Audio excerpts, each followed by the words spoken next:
رئیس استاد ارتش سابق: امریکا اشتباه افغانستان را در اوکراین تکرار می کند. سلام، خوش آمدید به اخبار امروزی ما. جزئیات بیشتر را در ویدیو تماشا کنید و کانال ما را سابسکرایب نمایید. پشتون تیوی. رئیس استاد ارتش سابق افغانستان می گوید امریکا اشتباه افغانستان را در اوکراین تکرار می کند.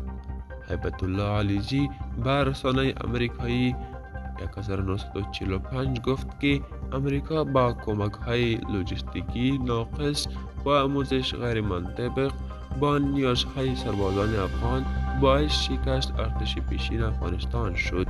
این بود اخبار امروزی ما. تا اخبار دیگر کانال ما را سابسکرایب نمایید. وقت خوش. خدا نگهدار.